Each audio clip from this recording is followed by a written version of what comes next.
ஆண்டவராகிய இயேசு கிறிஸ்துவின் நாமத்தினால உங்களை நான் வாழ்த்துகின்றேன்.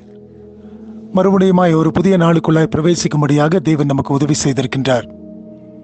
இந்த நாளை காணும்படியாக தேவன் நமக்கு சுகத்தையும் பலத்தையும் கொடுத்து இந்த புதிய நாளிலே பிரவேசித்து தேவன் நல்லவராக இருக்கிறார் என்று சொல்லி நானும் நீங்களும் அவருக்கு என்று சொல்லி சாட்சியாக ஜீவிக்கும்படியான ஒரு பாக்கியத்தையும் தேவன் நமக்கு தந்திருக்கின்றார். இந்த தேவன் தாமே உங்களுக்காகவும் எனக்காகவும் கல்வாரி சிலுவையிலே தம்முடைய ஜீவனை கொடுத்து இன்றைக்கும் உயிரோடு இருக்கின்றவராய் இருக்கின்றபடியினாலே அவருக்குள்ளாய் நானும் நீங்களும் பிழைக்கின்றவர்களாக இருக்கின்றோம். ஒவ்வொரு நாளையும் நாம் கடத்தும் பொழுது தேவன் பிழைத்திருக்கிறது போல நானும் நீங்களும் அவருக்குள்ளாய் பிழைத்திருக்கின்றவர்களாக இருக்கின்றோம். இந்த பூமியிலே நானும் நீங்களும் கர்த்தருக்கென்று சொல்லி சாட்சியாக உங்களையும் என்னையும் வைத்திருக்கின்றார். மத்தேயு 5வது அதிகாரம் 14வது வசனத்தை நான் வாசிக்கின்றேன். Matthew chapter 5 verse 14. நீங்கள் உலகத்திற்கு வெளிச்சமாய் இருக்கிறீர்கள், மலையின் மேல் இருக்கிற பட்டணம் மறைந்திருக்க மாட்டாது.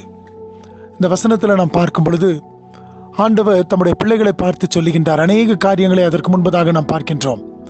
மத்தேயு 5வது அதிகாரத்தில் பார்க்கும் பொழுது நம்முடைய உள்ளத்தில் இருக்கின்ற குணாதிசயங்களை குறித்து, இந்த குணாதிசயங்கள் உங்களுக்குள்ளாக காணப்படும் பொழுது நீங்கள் எப்படிப்பட்ட ஆசீர்வாதத்தை பெற்றுக்கொள்கிறீர்கள் என்று சொல்லி நாம் இந்த அதிகாரத்தில் நாம் பார்க்கக்கூடியவர்களாக இருக்கின்றோம். இவர்களை சொல்லிவிட்டு தாமே 14வது வசனத்தில் சொல்லுகின்றார், நீங்கள் உலகத்திற்கு வெளிச்சமாய் இருக்கின்றீர்கள். அருமையான தேவச்சனமே, ஒரு நாளுக்குள்ளாய் நானும் நீங்களும் பிரவேசித்திருக்கும் பொழுது இந்த நாளுக்குள்ளாய் நாம் கடந்து போகின்றோம். இந்த உலகத்திற்குள்ளாய் போகும் பொழுது ஆண்டவர் உங்களையும் என்னையும் பார்த்து சொல்லுகின்றார், நீங்கள் உலகத்திற்கு வெளிச்சமாய் இருக்கிறீர்கள் என்று சொல்லி. வெளிச்சம் என்று சொன்னால் நாம் எல்லாருக்கும் பிரகாசிக்கக்கூடிய ஒரு பொருளாக நாம் காணப்படுகின்றோம். வெளிச்சம் என்று சொன்னால் ஆண்டவராகிய இயேசு கிறிஸ்து ஒளியாய் இருக்கிறது போல அவருடைய பிள்ளைகளாகிய நானும் நீங்களும் அவராகிய ஒளியை இந்த உலகத்திற்கு காட்டக்கூடியவர்களாக இருக்கின்றோம். ஒரு புதிய நாளை துவங்கி இருக்கும் பொழுது இந்த நாளிலே முக்கியமாய் நானும் நீங்களும் செய்ய வேண்டியது இயேசு கிறிஸ்து என்று சொல்லப்படுகின்ற அந்த ஒளியை மற்றவர்களுக்கு காட்டுவது.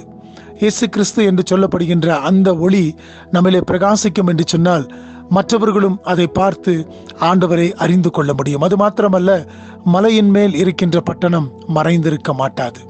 நீங்களும் நானும் ஒளி கொடுப்போம் என்று சொன்னால் அது என்னாலும் மற்றவர்கள் பார்க்கக்கூடிய விதத்திலே காணப்படுமாம். ஒரு மலையின் மேலே உயரத்தில் இருக்கக்கூடிய பட்டணம் எந்த ஒரு காரணத்தை கொண்டும் எந்த ஒரு பொருளும் மறைத்து போட முடியாது. ஆகினாலே கிறிஸ்துவின் மேல் நாம் கட்டப்பட்டவர்களாக இருக்கும் பொழுது, கிறிஸ்துவாகிய ஒளியை நாம் பிரதிபலிக்கும் பொழுது நாம் மறைக்கப்பட்டவர்களாக அல்ல, வெளிச்சம் வீசக்கூடியவர்களாக இருக்கின்றோம்.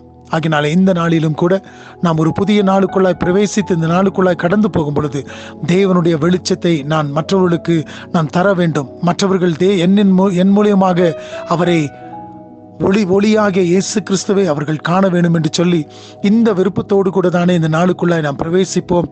தேவன் நம்மை பிரகாசிப்ப செய்வது மாத்திரம் அல்ல, அந்த பிரகாசத்தின் மூலியமாய் நாம் தேவனிடத்திலிருந்து அநேக ஆசீர்வாதங்களை பெற்றுக்கொண்டவர்களாய் இந்த நாளை நாம் கடந்து செல்லுவோம். தேவன் தாமே இந்த நாளை நமக்கு ஆசீர்வதித்து தரட்டும். ஆமேன்.